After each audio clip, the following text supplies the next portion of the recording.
नमस्ते दोस्तों, आज हम बात करने वाले बुढ़ापे में रीढ़ की हड्डी की आप कैसे देखभाल कर सकते हो। तो इंडिया एंड लगभग एशियन कंट्रीज़ में आजकल ओल्ड एज मतलब बुढ़ापे की पॉपुलेशन जो है वो बहुत बढ़ती जा रही है। नॉर्मली हम males about the age of 70 years and females about the age of 50 to 60 years को कहते हैं ओल्ड एज कैटेगरी में डालते हैं। नमस्ते दोस्तों, मेरा नाम है डॉक्टर श्रीकांत दलाल और मैं robotic and endoscopic spine specialist करके रूबी हॉल क्लिनिक पुणे यहाँ पे कार्यरत हूँ। और orthopaedic and spine super speciality centre Baner, यहाँ पे हम हमारी सेवाएं प्रदान करते हैं। तो दोस्तों, कैसे अपने घर में जो कोई बुज़ुर्ग है, ठीक है, उनकी स्पाइन की रीढ़ की हड्डी की केयर करनी हमने चाहिए। तो लगभग हम उसको ब्रॉडली 3 कैटेगरी में डिवाइड कर सकते हैं। एक तो फिज़िकल एक्टिविटी जो कि इसका मेन ढांचा है, दूसरा कि डाइट जो काफ़ी हद तक हमारे कंट्रोल में है, और तीसरा सप्लीमेंट्स जिसके लिए आपको स्पेशलिस्ट की ज़रूरत पड़ती है। स्टार्ट करते हैं डाइट से। तो डाइट में आपने क्या करना चाहिए, तो रेगुलर वाटर इनटेक आपने बढ़ाना चाहिए, क्योंकि 2 रीढ़ की हड्डी के बीच की जो डिस्क है ये 98% वाटर से बनी हुई है। तो डेली लगभग minimum 4 to 5 litre of water intake ज़रूरी है इसके हेल्दी डिस्क हाइड्रेशन के लिए। उसके बाद में प्रोटीन इनटेक आपने बढ़ाना चाहिए। जो कोई नॉन वेजिटेरियन हो उनके लिए प्रोटीन की बहुत सारे सोर्सेस अवेलेबल हैं, बट वेजिटेरियन लोगों के लिए भी हम कड़धान्य जैसे कि स्प्राउट्स, उसके बाद में पनीर, सोयाबीन, ऐसे बहुत सारे vegetarian sources, dairy sources, curd, milk, ये सारे अवेलेबल हैं। Next part I wanted to highlight on physical exercises. Physical exercises में आपको कोई जिम वगैरह करने की ज़रूरत नहीं है। एटलीस्ट 40 to 45 मिनट्स आप डेली ब्रिस्क वॉकिंग कर सकते हो। Swimming is very good exercise for your back.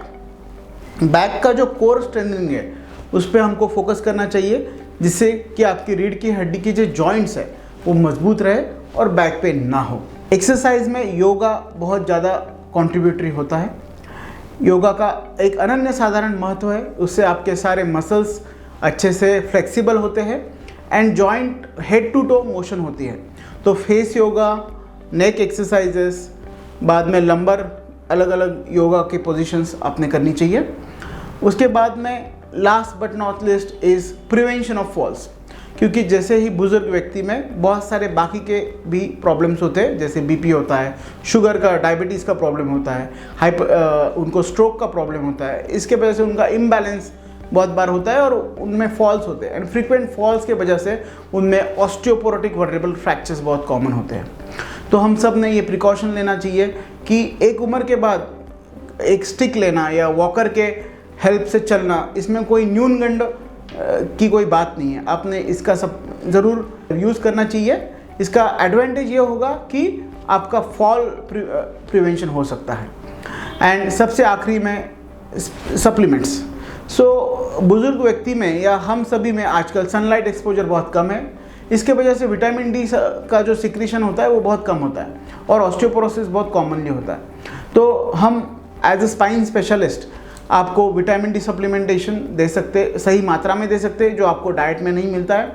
Osteoporosis के लिए स्पेसिफिक मेडिकेशंस आती है जो आप लेके ये पूरा प्रिवेंट कर सकते हैं, और विटामिन B12 का एडिक्वेट मात्रा में सेवन कर सकते हैं। दोस्तों, आपके घर में जो भी कोई बुज़ुर्ग हो उनको अच्छी, हेल्दी और लंबी स्पाइन हेल्थ मिले, यही मैं आपको शुभकामनाएं देता हूँ। और इसके लिए आपको कोई भी अगर डाउट और क्वेश्चंस हो तो आप कमेंट बॉक्स में मेरे लिए वो क्वेश्चंस लिख सकते हो। हमारी टीम आपको इस पर ज़रूर रिवर्ट बैक करेगी। Thank you.